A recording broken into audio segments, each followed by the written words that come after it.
Hi, very good morning to you. It's Jim from maverickstar Observatory.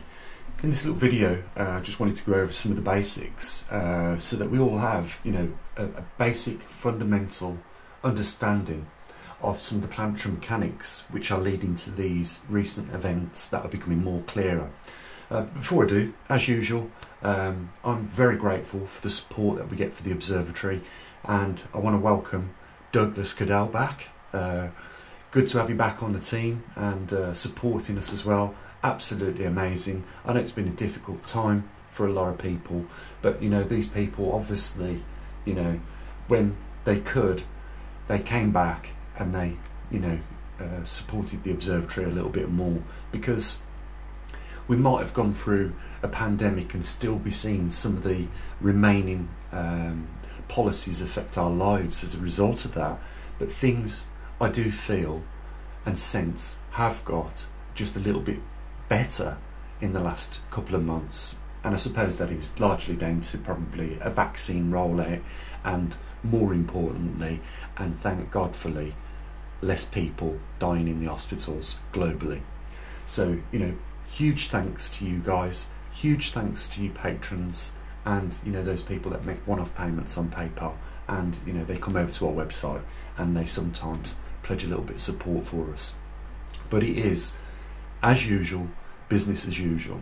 So let's get into it. Right, for a bit of a disclaimer, we're not going to become a weather forecasting channel, but this is more so that you get an understanding as to some of the mechanics that are playing out in our climate and those things that are leading to those changes that we're now noticing.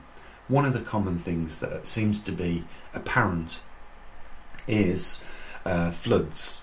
We've seen them in Europe, Turkey, India, China, here in the UK, but we're also seeing on the other end of the spectrum dry seasons arrive in places like Canada, California, and as a result the fire seasons start early, and that's largely down to, like I say, dry and humid and a lot of tinder, which is easy ignitable as a result of a drier climate earlier than what it should have.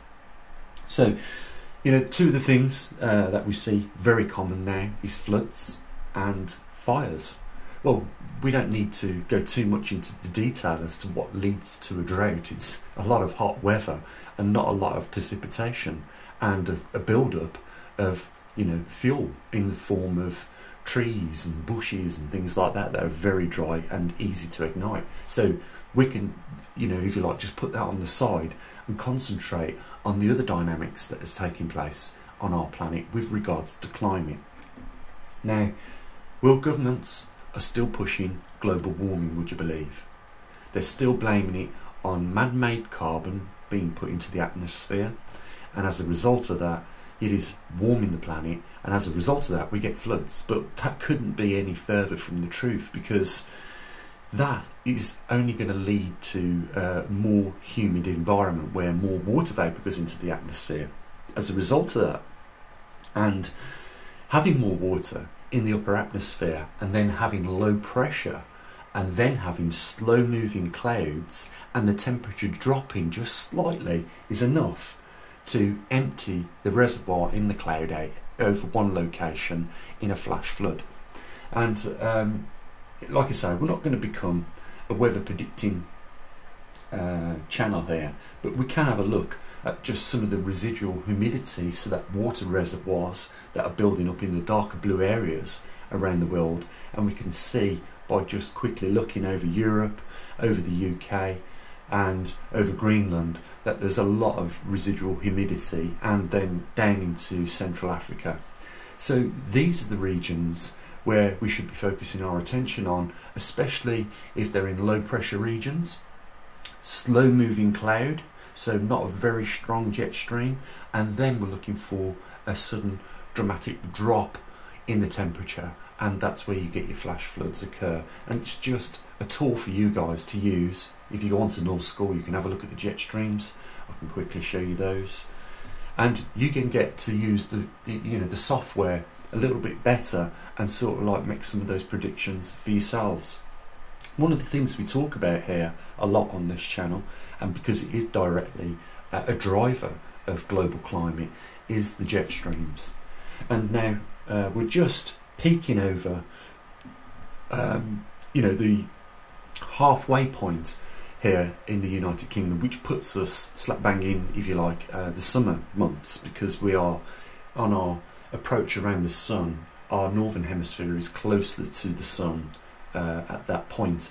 6 months later we'll be on the opposite side of the sun, and therefore we'll be in our winter. This is just common knowledge, and you know that. But what really drives our climate is a couple of things, and what is hampering our climate right now is a grand solar minimum, which reduces the heliosphere, and I'm going to pull up the chart in a minute so you can have a look at that. And we are in a magnetic pole reversal, and both of these events allow more cosmic radiation into the upper atmosphere, creating those seeding platforms for those water droplets to form, and as a result of that we get big fat sluggish jet streams that dislocate from their polar regions and move into the subtropical regions. And of course, here we are again with those that warm, humid, arid air that holds a lot of water suddenly going into a cool phase. And if the clouds are moving slow, as they're not benefiting from being in those fast moving jet streams, we get flash floods, dump it all out on one region at that time, and that's really what causes it.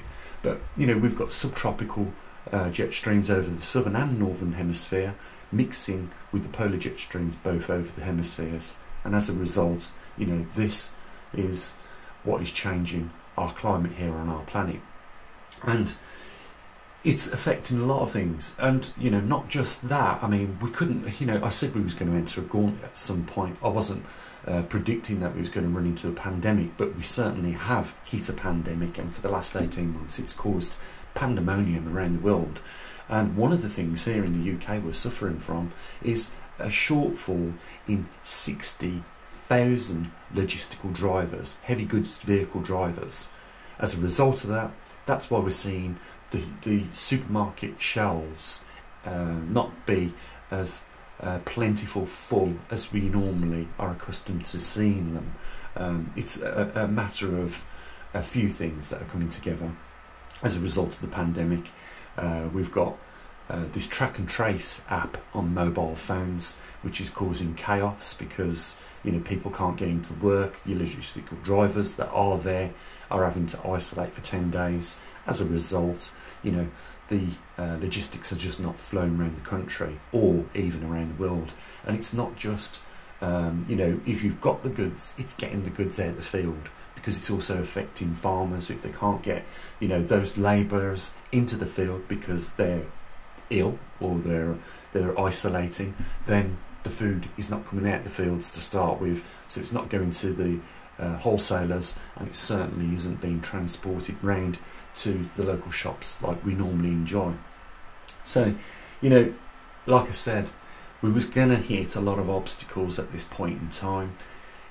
I don't think we're at the neck of the woods even yet. I said until we reach equilibrium at some point where we see dramatic changes in the magnetic North Pole movement, then we won't be at the equilibrium point. So what we're witnessing slowly as we get closer to that point is things gradually getting worse. So it is a time to still think about having a small food supply, perhaps for 3 months, of some essentials, getting a bug out bag ready just to have there as your family's insurance policy, and just keep your ears pricked up and keep your eye on what's going on, but importantly, take note of what is becoming more frequent, and that is these flash floods. So pay attention to your weather forecasts. I know they're not always brilliant, but what you're looking for is, as I've described, low pressure, slow moving clouds, and lots of humidity that suddenly hits that dew point where temperature drops and that rain gets dumped out of that reservoir. And the other thing is if you're thinking about purchasing properties in the future, You know, bear in mind floodplains, bear in mind, you know, building or buying houses in the bottoms of valleys. I know they're adorable, but you know, there's a reason why that valley's there in the first place, and that is because of thousands of years of water erosion. So water movement in those regions have formed those valleys that, you know, perhaps your village or your town resides.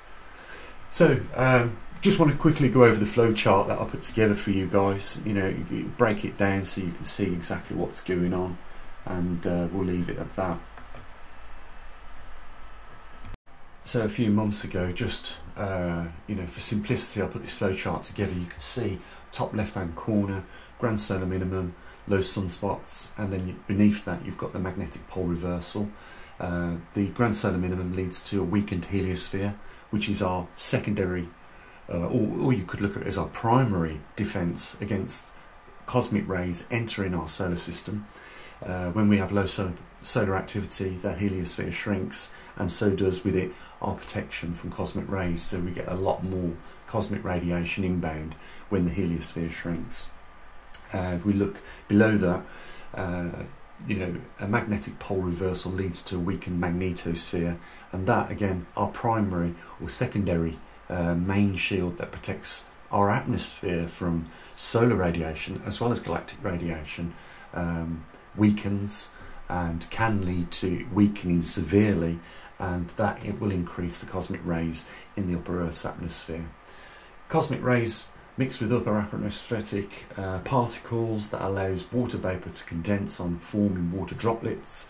The water droplets enter the jet stream, increasing the mass and velocity of the jet stream, in turn changing the behaviour, i.e. polar jet streams mixing with subtropical jet streams like we were just talking about. And of course this sets up what we are now seeing, abnormal jet streams and global climatic change. So guys, I'm going to leave it there.